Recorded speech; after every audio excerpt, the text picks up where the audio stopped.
welcome to Elements of Ayurveda, Empowering Wisdom of Life. I'm your host, Colette, and in this podcast, I hope to empower you to take charge of your own health by sharing the holistic teachings of Ayurveda, the ancient healing tradition from India. We will also discuss topics like health and wellness, nutrition, yoga, fitness, meditation, breath work, and much more, as well as interviewing lots of inspiring people along the way. My humble wish is to help you to connect to your true nature, to Mother Nature, and to each other. If you like the content, be sure to subscribe to the show, and the new episodes will automatically download for you to enjoy. If you're new to Ayurveda, I recommend you listen to the first couple of episodes where I do an introduction to Ayurveda and the mind-body types. I've also set up a Facebook group for us to connect and to support each other, and I'd love for you to join me over at Elements of Ayurveda podcast group. And now, here's the show. Hello and welcome to today's episode. This is Colette, and this is a very special episode because I'm going to give you an insight into a recent conference I attended, which was NAMA's 15th annual conference on Ayurveda and the mind. Now, NAMA, of course, is the National Ayurvedic Medical Association, and this conference is really a chance for the Ayurvedic community to come together and celebrate Ayurveda and also to learn. And like I said, this year, the conference was all about Ayurveda and the mind. And NAMA has been working hard to grow the community in the United States. And it showed because at this year's 15th annual conference, there were several hundred people in attendance. And also, NAMA has a current fundraising effort for the growth of Ayurveda through accreditation so that it is a recognized profession in the US. And I'll talk more about where you can donate to that cause later in the show. This year's conference was held at the very special venue of 1440 Multiversity, which is just outside San Jose, California. And of course, 1440 is the number of minutes in a day. The concept here is that each minute is a chance to connect with what truly matters, and what better place for the Ayurvedic community to connect than in this beautiful venue, which is in Scotts Valley, San Jose, and it's really inspired by the natural world, and it's on a 75-acre campus, which was chosen for its towering redwoods. And I really believe that these redwood forests are just a beautiful analogy for the Ayurvedic community, because the redwoods are all about support and community. And when the redwoods form, they sprout from the base of a mother tree, and they form a circle around the base of this parent tree and support each other. So you'll see, and I'll actually put photos up in the Elements of Ayurveda podcast Facebook group, where you'll see a large mother tree and you'll see smaller trees circling this parent tree. And what happens is that when one of the trees in the group, in the family as it were, are lacking in resources, then the other trees within the group or the mother tree will provide those resources through the system of roots underneath the ground, and they can exchange different resources with each other. So I really think this is just a beautiful place with the concept of this redwoods, of that supporting, nurturing community for Ayurveda to host this wonderful conference where we can come together as a community, connect, socialize, and also learn. And I certainly did learn a lot with all the amazing presentations, and I'm going to bring you interviews with some of the presenters today. Now, the first talk that I attended was a pre-conference practicum on the Vedic herbal formulations for healing the mind. And it was with my former teacher at Kerala Ayurveda Academy, Dr. J, and also Dr. Meenakshi Gupta, who I'm going to bring you an interview that I did with Dr. Gupta in a moment. Now, Dr. J and Dr. Gupta told us that the herbs are a special adjunct for healing the subtle aspect of the mind in Ayurveda, of course, along with diet and lifestyle and treatment interventions. And this practicum showed us a wide variety of herbal preparations for a variety of imbalances associated with the mind. And they prepared a lot of different jams and herbal formulations, all to do with healing the mind. And so here is my interview with Dr. Meenakshi Gupta. And I ask you to please excuse the background noise in this interview as we were chatting in the cafe on the campus of 1440. So now I'm joined by Meenakshi Gupta, who is a classically trained Ayurvedic doctor from India and Panchakarma specialist. She is the founder and director of Ayur Roots Ayurveda Wellness Center in Dallas in the Fort Worth area and the Texas Institute of Ayurveda in Plano, Texas. She is a trainer and teacher of international repute with more than 20 years of international experience in Ayurveda and has an online practice as well as hosting seminars and workshops and lots of classes at various venues. What is the importance of these herbal preparations for the mind and the special qualities in these herbs that people need to understand rather than just going to the shelf in the pharmacy and picking off some typical medications off the pharmacy shelf? What are the special aspects of these herbs? Thank you so much. First of all, I would say that before going into the herbs, I will say the importance of mind. The physical body and our subtle body, which is a mind, are interconnected. And sometimes we see that a lot of inflammation, a lot of other symptoms are associated with the mind. It is a vice versa also. Physical symptoms also can lead to the mental health disorders, and mental health imbalance can also lead to the physical imbalance. So that's why the importance of mind is very, very emphasized by our acharyas, where they have a clear-cut indication of if we can control our senses, if we can do the right breathing. In that way, we can cultivate positive prana, which is a positive energy in our body, and that gives us a lot of benefit. And now comes to the herbs which we picked up for the formulation yesterday here at NAMA conference. We did 7 formulations, all based on the mental health. We picked up the herbs Shankapushapi, Brahmi, Mandukparni, Kushmandam, Vacha, and also various other herbs which improves the digestive health, and that's how that indirectly affect the mind. The herbs which we picked up and made the formulations like Sarswat Churnam, Kushmandra Sainam, Brahmi Swarasam, all acts very beautifully on the mind. You name the symptoms where there is a chittodveg like anxiety, depression, ADHD, learning disability, autism. All the conditions can be beneficial out of those herbal preparation. Why? Because those are very close to nature, and when we stay close to nature, the healing properties gets increased. And as we all know that the Ayurveda based upon the 5 elements, and these 5 elements are present in the nature as well as in the human life.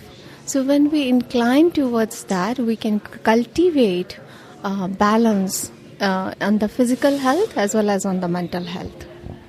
Beautiful. And that's it, really, isn't it? It's about the intelligence of nature, even more than we can ever comprehend or understand. Yes. That's the 5 elements in these natural herbs, I think, on a far bigger scale than we can even comprehend, affect our body. And like you said, once it affects the digestion, it then trickles down and affects the mind. Wonderful. Well, I must say the practical yesterday was wonderful because yourself and Dr. J both up there cooking for 3 hours. And, I want to convey to the listeners that I've mentioned this in other podcast episodes, the humility within Ayurveda, and both of you Ayurvedic doctors, cutting down the vegetables, preparing the herbs, and putting the intention into the herbs. It's a whole way of life. It's a whole way of putting the mantras or putting your energy into that medicine, and spending 1.5 hours on one preparation that you may just get a little bit of, like a half a cup, but you know that the effect this is going to have for your clients. That was amazing to me. And so much. Thank you so much. Yeah, in Ayurveda, we say that there is one concept, the way you put the intentions while cooking, not only the herbal preparation, the normal day to day food also, that also gives the happiness or sadness, because the intentions, your energy also goes towards that food when you are cooking. So that's why the happiness, if we want to create, we have to have a sattvic food and sattvic mind. That was the concept behind that. Yesterday, when me and Dr. Jayarajan was cooking, so somebody asked, what is the purpose of having the mantras? The mantra is also, you believe in mantras, you chant the mantra. The whole purpose is you are putting good intentions, good energy towards whatever you are doing. Well, I just thought it was so special, the two of you up there in the kitchen preparing the vegetables, and it speaks volumes about and again, I think there's this innate humility within the Ayurveda tradition, which is something that speaks really true in this world where everyone's looking for their special star moment, that you're up there cooking the herbs yourself. So that was wonderful. Now, I know, Meenakshi, that you focus particularly on women's wellness, on gut health and ADHD. And one of the herbs that you were using yesterday, keeping in mind that the conference is all about the mind, was Brahmi. And that's one that's quite well known. And can you talk about the effect that Brahmi, this herb, has on the mind, and in particular with ADHD, which you specialize in? Yeah, the Brahmi, the Latin name is Bacopa moniari, and it's a very soothing, very calming herb. When we see there are a lot of activity going on the mental level, then Brahmi is the one first of the choice which brings the calmness, and also it improves the intelligence. You can use the Brahmi in various formation. If you can get a fresh herb, you can extract the juice out of that, which we did that yesterday. And that swarasam, or the juice out of that fresh Brahmi, you can use as nasyam also. You can drink as such also, 1/2 to 1 teaspoon. And it can be also used with the oils, which we did yesterday. We prepared the Brahmi oil also. And in various form you can utilize that. But now come to ADHD. When we come to ADHD, there is a lot of learning disability also there, hyperactivity also there. And we see they have a certain behavior which they are impulsive. And Brahmi acts on that impulsiveness and hyperactivity. And for the kids and the adults ADD also, you can utilize Brahmi in the form of Brahmi oil for the head massage, also Brahmi Ghritam for the intake, and Brahmi Swarasam for the nasyam or the juice also. And that calms the mind.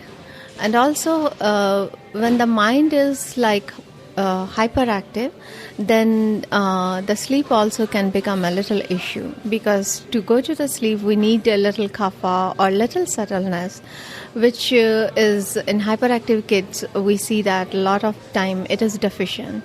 So Brahmi works on that also. It's not a sleeping pill, but definitely it calms the mind, and that's how it brings the sleepiness also. And also being cooling in nature, it doesn't aggravate pitta dosha and doesn't bring the anger or the frustration. It helps with that also. And Brahmi sometimes we combine with other herbs if we see that there is a lot of digestive or disorder going on. Like yesterday we prepared the Brahmi Ghritam. And in Brahmi Ghritam there was Srikatu also, a lot of other herbs also. And those herbs correct the digestion also, and also helps with the cognitive skills, learning disabilities, ADHD, ADD. And for adults also we use Brahmi for depression, anxiety, sleep disorder. A lot of various benefits we see out of Brahmi. Yeah, and that's the thing that was mentioned yesterday, that so many of these herbs have so many beneficial effects, and they can affect each person differently. Is that correct? Yes. It is an individualistic approach. You have to know where the doshas are imbalanced, what the person's prakriti is, in which place they are residing, and what is when we talk about the place, the atmosphere or the surroundings, that also affects the mind. So keeping in that, everything in the mind, then only we determine which herb is best. So it is totally individualistic approach. Something can work for somebody very beautifully, and sometimes that similar thing can be very ineffective for other person, can create imbalance. So we have to look into the complete history of the client and also to see where the imbalance is. Then only we can choose what herb or what supplement is right for them. Just so wonderful. And what was the preparation? I don't have my notes in front of me right now, but the preparation that we used yesterday to help with expression when people have difficulty speaking or speech problems or expression. That was the Saraswat Churnam which we use, which has the curcumin also, Haridra, Daru, Haridra, Vacha, also Kusht is there, Pipli, Shunti, all those herbs combined together. We picked up Saraswat Churnam has a lot of references, but we picked up from Sahasra Yogam, and that helps with when Saraswat means the intelligence, right? So the Saraswat is the one which helps in walk also. Walk means in Sanskrit how we talk. So when there is a speech is impaired, or the person is, or the kid is not able to speak properly, then the Saraswat Churnam can be really, really beneficial. You just take a little bit of Saraswat Churnam and put it on their tongue. Paste also, that also can be done. And along with the milk also, and you can do the Saraswat Churnam mixed with the ghee also, because ghee is also considered as a sattvic food. Even madhu, honey also considered as a sattvic food. So you mixed with ghritam, clarified butter, ghee, honey, as well as milk. In these three forms, you can give a small dose of Saraswat Churnam. And you were saying yesterday that that's why you use a lot of fat or oils like ghee or sesame oil in the preparations, because it goes over the brain barrier. Yeah, it crosses the brain barrier and the absorption becomes really good. So that's why when we want to work on the mental health, a lot of preparation has the ghritam preparation or the oil preparation, because the fat soluble herbs, the herbs component, when we infused with the fat, it reaches correctly to the brain and works very beautifully on the mental health. So fascinating. I'm just, years into studying, and like we say, Ayurveda is like an ocean, right? We could just continue studying. Yeah, I'm still learning. I would say that after 20 years of practice also, sometimes we see a lot of challenging case, and then I open my books, consult my teachers also, colleagues also. So yeah, it's a wide ocean. There is no limit that where we can say that, okay, we know all. No, I'm still learning, and I hope I'll continue learning along with all of you. And that's the purpose of life. Keep on learning and stay happy. That's it, and it's so beautiful to be in a profession where yes, we're so passionate about it and always willing to learn. That's what keeps us active. So please tell us, Meenakshi, where people can find out about your services, and like mentioned earlier, you're focused mostly on women's wellness, gut health, and ADHD, and not only in Texas and the Fort Worth area, but you also have online. Yes. So please tell us where people can get your information. So I offer consultations on various health conditions online as well as in-house also. You can reach me at www.ayurroots.com. It's AYURROOTS, ayurroots.com, or give me a call at 214-801-1238, or you can send me an email, Meenakshi, or info@ayurroots.com. Wonderful. And I will put that for all of you in the show notes. So just head on over to the show notes there, and the links will be there to Meenakshi. Meenakshi, thank you so much. Thank you for everything you're doing in the community. Thank you for sharing your wonderful wisdom with us yesterday in that workshop. It was absolutely amazing. I appreciate you. Thank you so much for having me. I love this conference and I love learning and teaching. Thank you so much. I hope you enjoyed that chat with Dr. Meenakshi. I know I certainly did. The next person I went to see at the conference was Dr. Suhas Kashir-Sagar, who I interviewed previously on the podcast. That was episode number 29 on his book, Change Your Schedule, change your life. Now, Dr. Suhas was very busy over the weekend, and so we didn't get an opportunity to chat, but he promised me he would come on the podcast at another stage when he has more time. But I did attend a talk that he did on emotional health and well-being. And Dr. Suhas talked about the integration of Ayurveda with yoga to yield a perfect template for improving our emotional intelligence and physical well-being. Dr. Suhas went on to talk about how the latest science clearly demonstrates the link between the mind, the emotions, and disease, but offers few tools that target this body-mind connection to promote healing and well-being. And Dr. Suhas said that understanding the underlying cause of all disease is important, and in fact that emotions are the root cause of our bad choices. And he went on to make this really interesting statement saying that we are the metabolical end product of our sensory experiences. Therefore, it's really important the choices we make and what we expose our senses to. And while we can't change our birth constitution, we can change our emotional health and become more sattvic and have great awareness around our choices. And in fact, he said that we experience emotional hijacking, where we are prematurely, cognitively committed to a situation before it even happens. So everything that we sense has already been filtered through the brain. And awareness is the first key to reinvent our body and mind and to have awareness of our emotional triggers. And his advice was to stop and take a few breaths, do some simple pranayama, some breath work. And in order to think rationally, to take a moment when we are being triggered, to bring awareness by stepping in just to observe the emotions. So if we feel ourselves getting triggered by something, something's coming into our senses and we feel an emotional reaction, instead of just going straight into a reaction where we're emotionally hijacked, as he said to stop and take 3 breaths and react rationally. By allowing this time, by taking these 3 simple breaths, this will allow the information to get to the rest of the brain before we explode. So it's really about perceiving your emotions, taking a moment to understand your emotions, then to manage your emotions, and then use this information and awareness and this calming with the breath to react appropriately.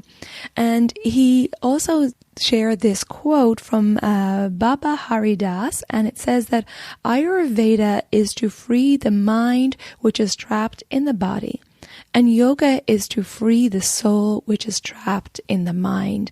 And I thought it was a beautiful quote, and that these 2 sister sciences of Ayurveda and yoga work together to bring awareness to the body and the mind. So that was the chat on emotional health and well-being with Dr. Suhas. And I just wanted to share those few notes, but Dr. Suhas did promise that he will come on the podcast at another time. He was very busy at the conference with lots of presentations going on. And then I had the great opportunity to speak with Dr. Suhas' son, Dr. Manas Kashir-Sagar, and Dr. Manas was doing a panel presentation on addiction from an Ayurvedic perspective. And addictions, as we know, have become a serious issue in modern life, from social media to opioids and everything in between.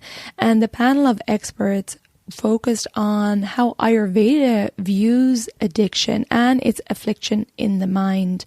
And with Dr. Manas, it was really interesting because he was working specifically with millennials. He is a millennial and can really obviously understand this population. So I thought it was so interesting that he was focusing on millennials, which is wonderful because we're introducing Ayurveda to people at a younger age. And so here is my chat right now with Dr. Manas.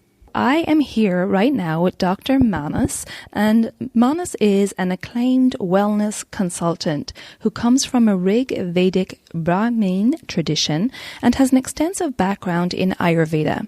He practices a holistic approach to medicine, drawing from a philosophy of healing that revolves around diet, yoga, meditation, detoxification, nutrition, and effective stress management. Now, this weekend at NAMA, Dr. Manas is talking about addiction and Ayurvedic perspective. So, Dr. Manas, you're very welcome, and I'd love for you to tell me what you are talking about this weekend and give us an insight into your talk. I haven't heard it yet, so I'm intrigued. So please tell us a little bit about what you're going to be discussing. Sure. Thank you so much for having me. It's a pleasure to be here. The reason I chose this topic was because it's something that is, one, near and dear to my heart. Because I am so young, a lot of my colleagues are absolutely obsessed with social media. And what I'm seeing, especially in children nowadays, is rising levels of anxiety and depression and even things like ADD, ADHD. And one of the biggest causes of this is the lack of response time, reaction time, when it comes to social media. We are literally handing over the keys of our happiness to someone else when we engage in social media interactions with that. A lot of children that suffer from anxiety now, it's no longer because they're doing poorly in school or they're getting bullied, but rather why my best friend didn't like my picture or why someone didn't comment on my status. And what's happening is these negative feedback loops are being created in the brain that gives them instant shots of dopamine.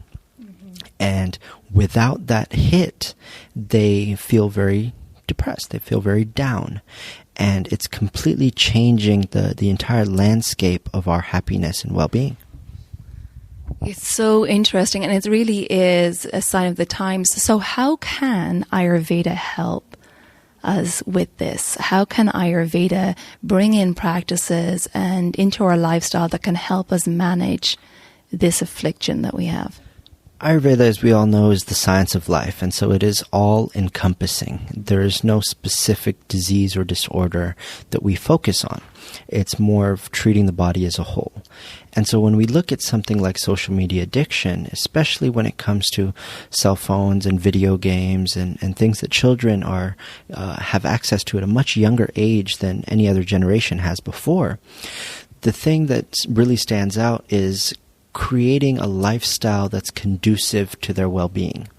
And that means from a state of their prakriti, if we can give them the tools to manifest a healthy lifestyle, whether that's sports, whether that's art, music, some form of a creative outlet, some sort of a physical outlet, to have that same release of endorphins, of dopamine, to feel the same happiness, joy, and contentment and satisfaction that they would receive from an external source, and how to cultivate that, internally, rather than have to rely on external validation.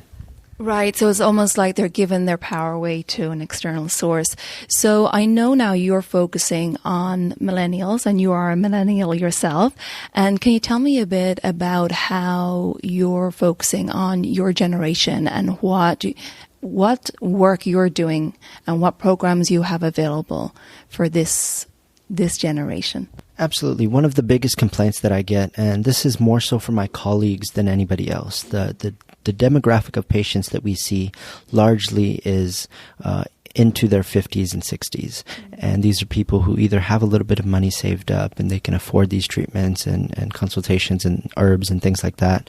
But more importantly, they're starting to feel the effects of their health, of that few decades of life. And it's starting to take a toll. Millennials, however, have a completely different complaint. They're complaining about things like unhappiness.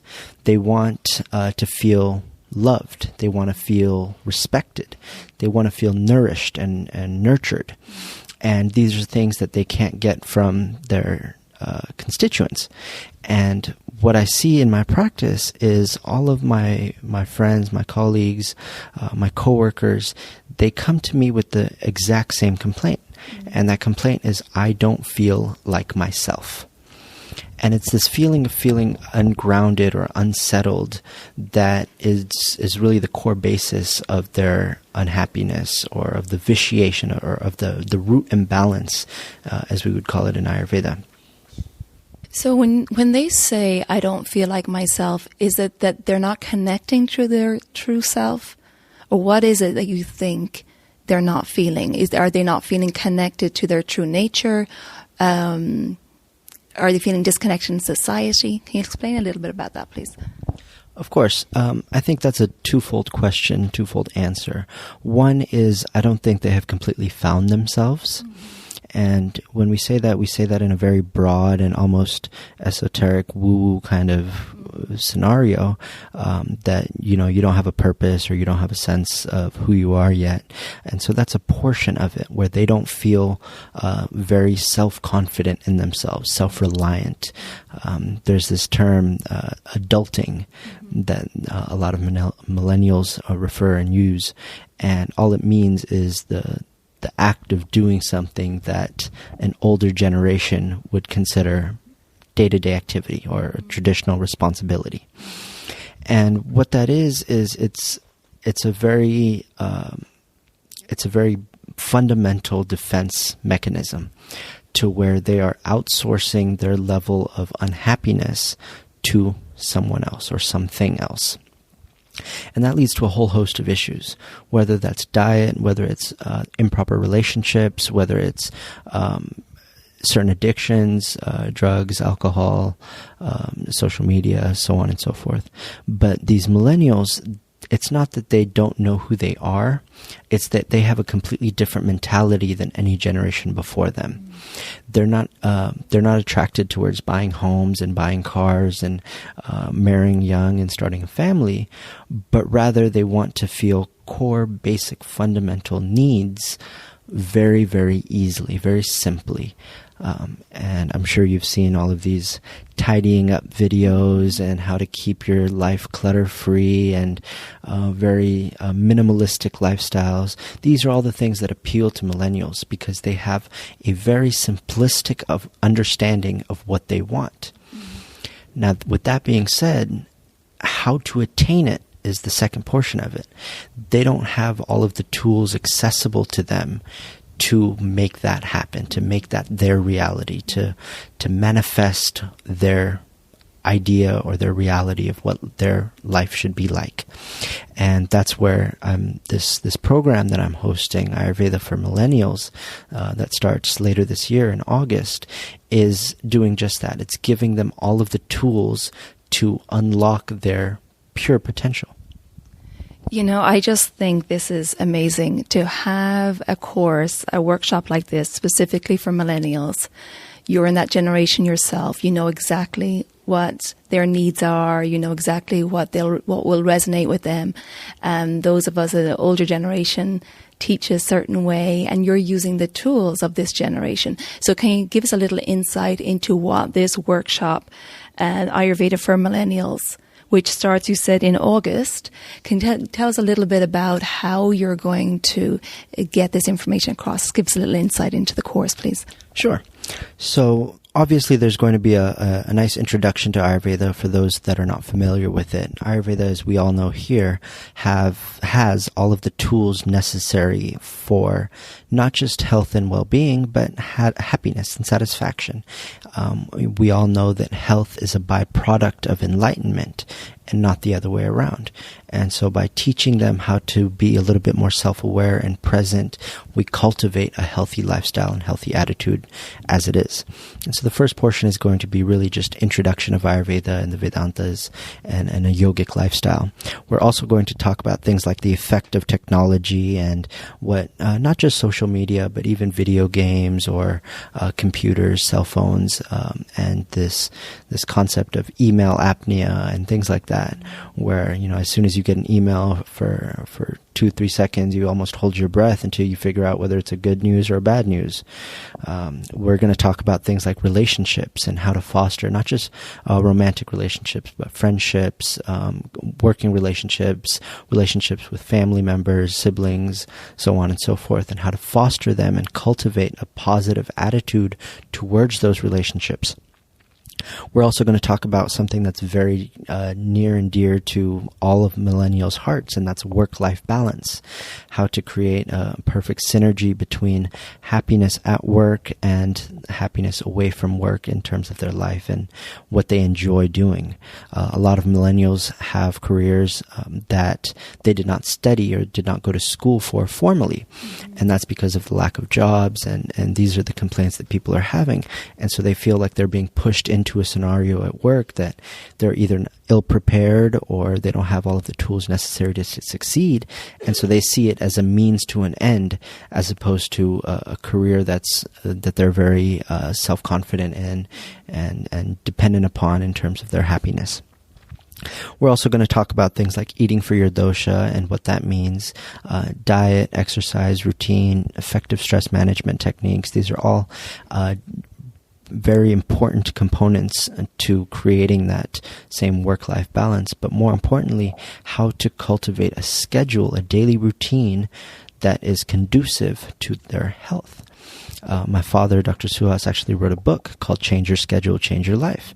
And the whole premise of that book is just that. It's not how healthy you are Monday to Friday, and then you feel like you have the ability to do whatever you want, have a free pass Saturday, Sunday, but rather how you can build a lifestyle that is not very difficult. We're not saying that you have to spend 3-4 hours on yourself a day, but it should be things that you enjoy. Work should not feel like work. Exercise should not feel like punishment. These are things that you do to enjoy, and how to cultivate an attitude of gratitude towards your daily routine. And then we're also going to talk about things like fulfillment and desire and satisfaction and satiety, that sensation of contentment, which is what a lot of millennials don't feel. They feel very ungrounded and unearthed because they don't know what the future holds, whether it's because of politics, whether it's because of resources, finances, whatever it is. They don't have the ability to feel self-reliant, self-confident. And so when we talk about what they yearn for and their desires and how to achieve those things, it's literally handing them the keys to happiness. And I always say at the end of the day, I always tell my patients, I don't like seeing you over and over again. I want to be able to give my patients the tools to take care of themselves. At the end of the day, I'm an educator. And so all of this entire workshop is simply giving millennials the tools to be able to take control of their life and unlock their truest and pure potential. It just sounds amazing. It really does. And, that's it. We want to get this young generation on a good path, finding their and connecting to their true nature. And ultimately, all of us work in Ayurveda want for each person, each individual to connect to their true nature so that they can resonate on a higher level. And we know that energetically we're all connected. So therefore it will help the world as a whole. So I just love that you're doing this. I love that it's a workshop specifically for millennials. I think that's amazing. It's the first I've heard of this. So tell us a little bit about how people can find out about your workshop. So they can find all of the information online at ayurvedichealing.net as well as ayurvedaman.com. I'm on, speaking of social media and everything, I'm on Facebook and Instagram as well. So all of the information will be posted there. They can also, if you have any questions listening to this podcast, they can always send me an email.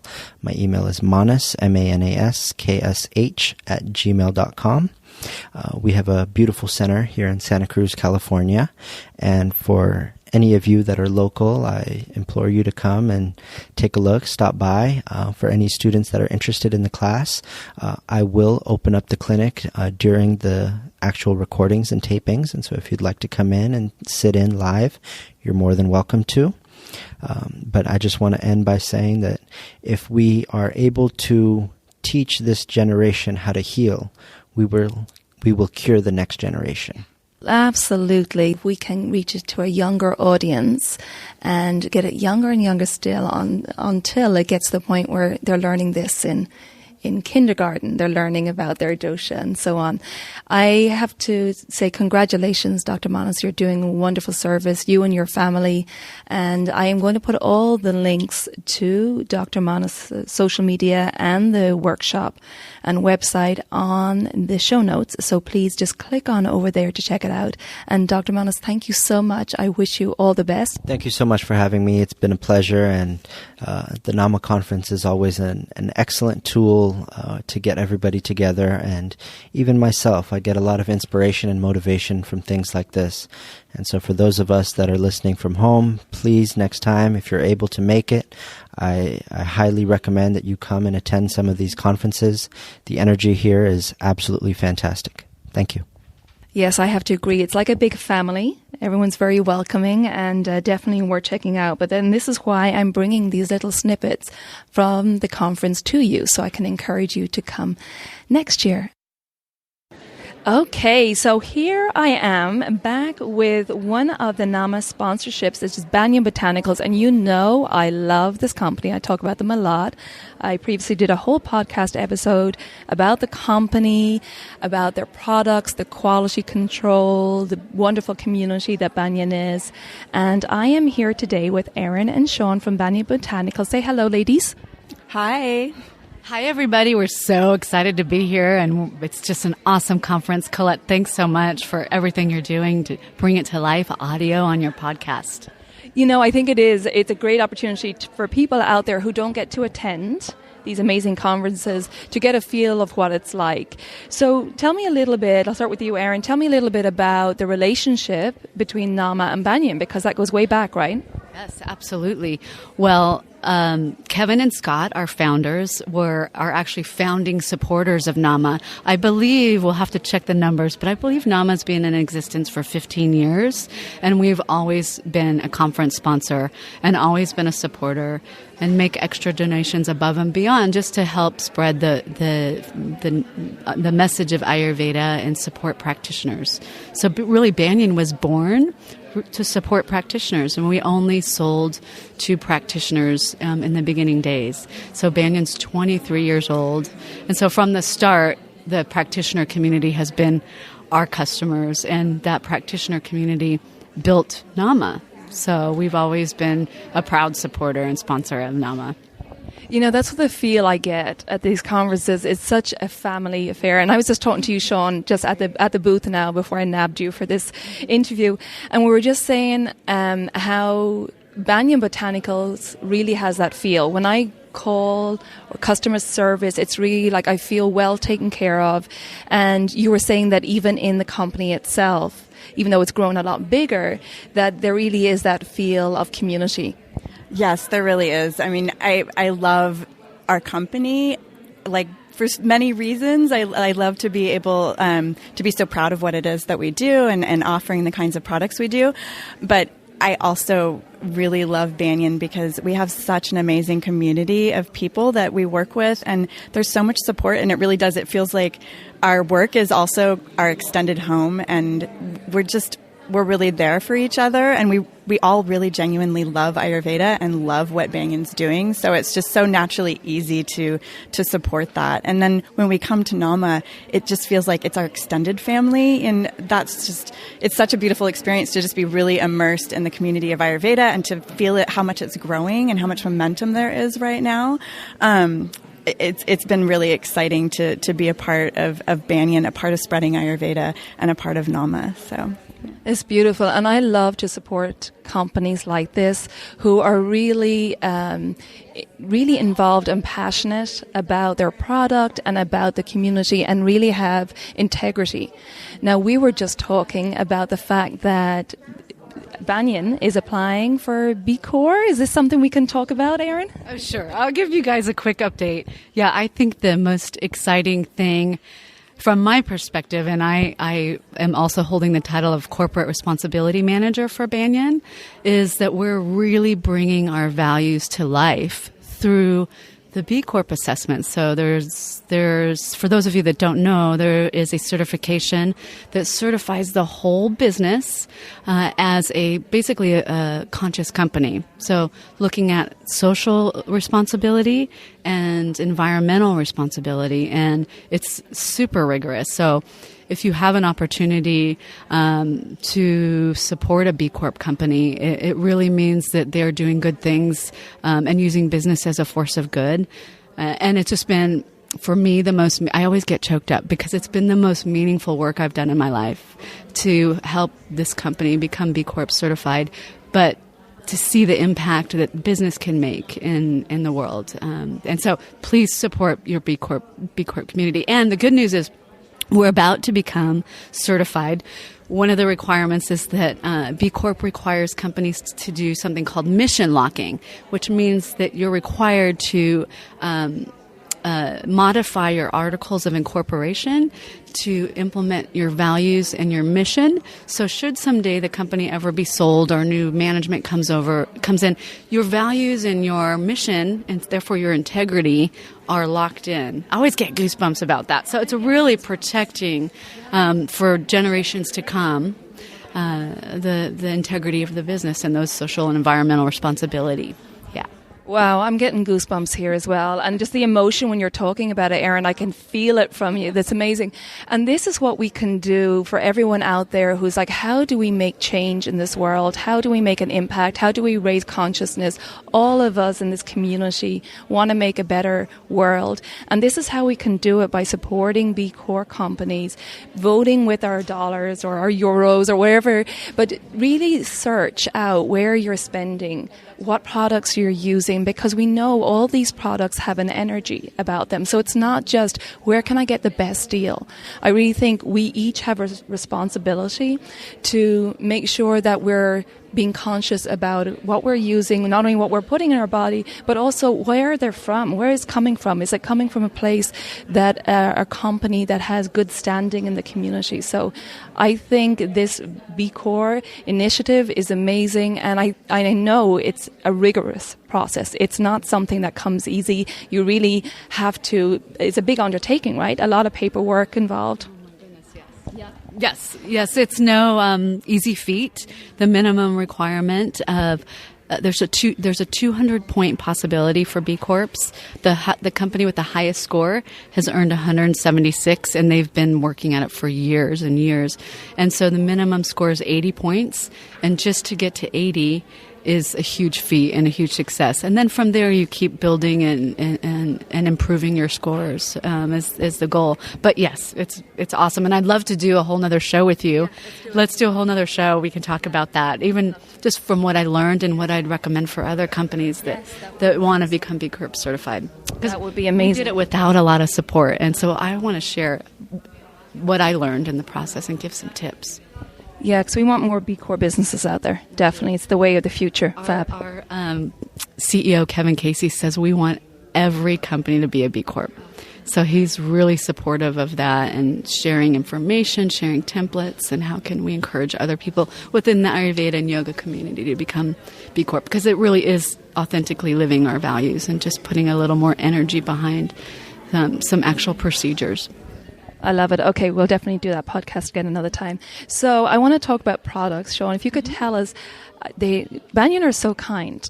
I went by the booth, and you've got all these amazing samples. And on my travels here from Europe now, I'm stocked up. I've got my daily swish. I've got the oil. What's the oil called for pain? Maha Narayan oil. That one. I've got that because, I've got a little bit of creaks in my neck from the flight. And then I've got my Pitta massage oil, which will keep me nice and calm. And then I got my Adrenal Nourish. So this conference is all about Ayurveda and the mind. So can you tell us a little bit, Sean, about Adrenal Nourish, please? Sure. It's one of my favorite products. It quickly became a favorite for me. I take it every day. I feel like our lives have gotten so fast-paced, and I rarely run into someone who isn't experiencing some sort of adrenal fatigue or just overworked adrenals. And this formula it's so nourishing for the kidneys and the adrenals. It's got kapikachu and ashwagandha. It's a really lovely Ayurvedic formula. I feel like it's good rejuvenative and support for our busy, hectic lives. And just the fact that we tend to just keep going and not taking that pause. And so I feel like we really need the extra support right now for that. Yeah. Absolutely. So how would somebody take this? So you would take 1 to 2 tablets once or twice per day.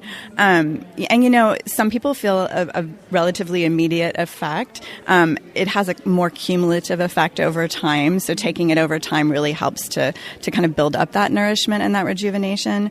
I've starting with just one is good, just to see how the body responds to it, because we're all different. We all have different sensitivities, but you could work up to as many as 4 a day. And I find it's great to take it in the morning, and then that mid-afternoon time that's when I feel particularly fatigued and start to just kind of sense that, oh yeah, there's a lot of cortisol in there. I'm not sure I need all that. Okay. Yeah.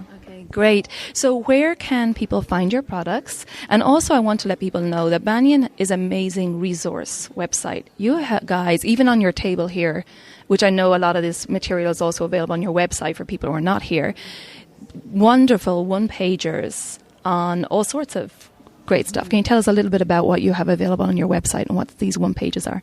Sure. We have some great instructional handouts for Ayurvedic daily routine. Ayurveda 101 is a wonderful handout. You can find all of them on our website, kind of connected to various when we talk about, like, there's a nausea handout. So where our nausea oil is, you can find the handouts there. You can actually download them for free and print them. You also can have them added to orders. So you can call customer service and have them added that way. We have daily routine. We have daily self-massage instructions. So they're so easy to follow. They're beautiful, glossy, and so they're a really great resource. Great. So for U.S. clients, we can find it on banyanbotanicals.com. And can you give some instructions for international clients about how they can source your products?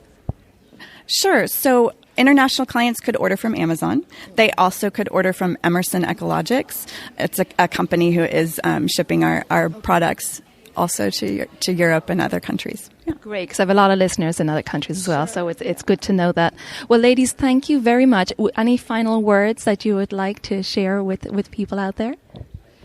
If you are interested in Ayurveda, NAMA is the premier event to get to know the movers and the shakers in the community. It is such a beautiful, loving family here. And I just want to thank Colette for asking us to come speak to y'all. We're just happy to connect with this community and help share Ayurveda in our small way. We love her so much. Thank you. Oh, thank you, Erin. I do feel that it's such a humble community. Everyone is just so open. And that's what's beautiful about it. There's definitely no hierarchy here at a conference. When you come to a NAMA conference, you get access to everybody. Yes. Yeah, it's amazing. The speakers, you learn so much by coming here. It really is, I think, the most amazing gathering of Ayurveda masters really presenting here. And then it is so accessible, and it's such an intimate family kind of experience. And just sharing that education and really immersing NAMA's. I'm so proud to be able to represent Banyan at NAMA and to just be able to come. I've wanted to come to NAMA since like 10 years ago, and so having that opportunity because of my profession and my connection to Banyan, it's such a beautiful gift, and I really, really enjoy coming every year. Thank you so much, and thank you for all the amazing work you're doing in the world. And I really think that Banyan, not only supplying amazing products, but there's such a deeper message there. And Erin will definitely connect for more information on B Corps. I'm really interested in talking more about that. Thank you, ladies. I appreciate it. Thank you. Okay, so I just ran into one of my clients here at the NAMA conference. We actually connected because my client Vanessa said that she was coming, and we just ran into each other here. It's a little noisy because we're in the restaurant, the end of dining time right now. But I was just so excited to meet Vanessa, and we were chit-chatting. It's her first time at the NAMA event, and I was chatting with her, I was like, you know what, we got to get this on tape, because for people who are new to NAMA or thinking about attending, and Vanessa just had some great words to say. So Vanessa, can you share with the audience, how is your experience as a first timer at NAMA? Hello. I'm so just happy to be here. It's interesting because I was nervous to come to a conference where I was very much the newbie and didn't have any connections. I wouldn't know anybody here except Colette, and didn't have any sort of credentials. But coming here, it's interesting because I actually shared with Colette that this is the most grounded I felt in about 2 weeks. It's a very calming energy here. People are very friendly. There's no sense of, credentials needed or hierarchy really coloring the event. It's a beautiful, relaxing atmosphere, and I've learned so much already in just half of a day. Isn't it? It's so great. So what talks are you excited about? I was excited and really enjoyed the first talk that I attended today, which was Ayurveda and addiction. Yes. That was opened up a lot of areas of consideration for me. It was really fascinating, and there were 4 perspectives shared that were actually synergistic, but very different too. So that was exciting, and it reminds me about Ayurveda that there are so many levels of looking at things and so many different perspectives. But it gave me a lot of vocabulary to explore that question. So I was interested in that. With people around me that suffer from anxiety and depression, I'm excited for information. That's, I think, one of the things that drew me to the conference as a whole, the fact that this one focused on Ayurveda and the mind, not just the physical. Of course, Ayurveda incorporates mind, body, spirit, many, maybe more, some would say, aspects of ourselves. But coming here, and as I'm getting older and getting a little bit more interested in our spiritual and mental lives, I was excited to look at Ayurveda through that lens.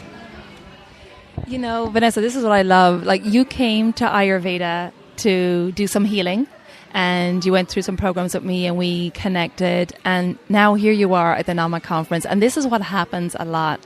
Clients go through their own healing, which is what I went through. And then you're like, you know what? This Ayurveda is amazing, and I want to share it with others. I'm very passionate about it, and I want to learn more.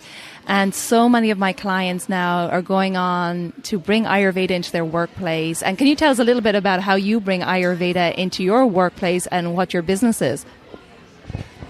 Yes, I work in the beauty industry, and some might not make an instant connection, especially with a focus on eyelash extensions at our spa in Los Angeles. But I've been an esthetician working in skin for almost 15 years, and I've come to realize through trial, error, education, long-time client kind of coaching and experience that, of course, our skin and our, quote-unquote physical beauty is a holistic reflection. It's tied in with our entire being, and even as I've developed deeper levels of understanding of people and myself, our spirit, as well as our fitness and health and nutrition. So Ayurveda is easy for me to incorporate into my work. I have deep connections with people every day, and many of them are very vulnerable and open with me about their state of being and their trials and their struggles and their joys. So Ayurveda provides a vocabulary for me to talk to them a little bit about those things. And in my personal experience using Ayurveda practices in my life and now incorporating them actually into my skincare practices, they've been really supportive and have had great results. So it's easy for me to share that with everybody. Yeah, that's just so beautiful. And this is how it's going to happen. It's that ripple out effect. And when people feel the effects of Ayurveda in their own body, we talk about that direct perception, and you feel how good it makes you feel. And now you're sharing it with your clients, and you're bringing it into your work, and you're using it, the daily dinacharya, the daily self-care practices, and using your new perspective on life to bring information to your clients. So you can share with us where your business is for people who are local to LA. Thank you, Colette. We're located in the northeast area of Los Angeles. The neighborhood is called Eagle Rock. We're very near to Pasadena, and we offer skincare. We offer makeup services. We have professional makeup artists that are incredibly talented creators, and eyelash extensions. And the name of the business is Vanessa Manel, Beauty and Wellness. And we now have a small and expanding selection of Ayurvedic skincare to offer as well. Wonderful. And I'll put a link to Vanessa's business in the show notes. And, we want to support people who are in the Ayurveda community. I was just talking to Banyan Botanicals a little while ago. So the more we can support these wonderful people doing this great work and spreading the word, it's great. Thank you, Vanessa. It's so lovely to meet up with clients and so lovely to meet people in person. It's been really exciting to meet you here and to chat in person. Thank you so much, Colette. And if I can just add one thing for anybody out there that is maybe feeling they are a little bit open to Ayurveda or any sort of shift in their health and lifestyle and spiritual routines. I know for me it was Colette, some of Colette's words on her podcasts, and just a few moments of being open to changing some of my routines that have led to this physical manifestation of me in the Redwood Forest in a beautiful, beautiful resort surrounded by like-minded people. So it's a good reminder that what we think is ultimately the world we create. So please think big and think beautiful and give yourself that. Beautiful words. Thank you, Vanessa. Thank you. So I hope you enjoyed this insight into the NAMA conference. And if you're interested in finding out more about NAMA or donating to the NAMA accreditation fundraiser, you can find all the info at ayurvedanama.org. And I'll put that link in the show notes. And you'll also find NAMA on Facebook under the National Ayurvedic Medical Association, NAMA, on Twitter at NAMA Ayurveda, and on Instagram at Ayurveda_Nama. And all the other links that I spoke about during the show, you'll also find those in the show notes. Thank you so much for tuning in. I hope we inspired you to check out NAMA and perhaps to join us next year at the NAMA conference. Take good care of yourself, be well, and ciao for now.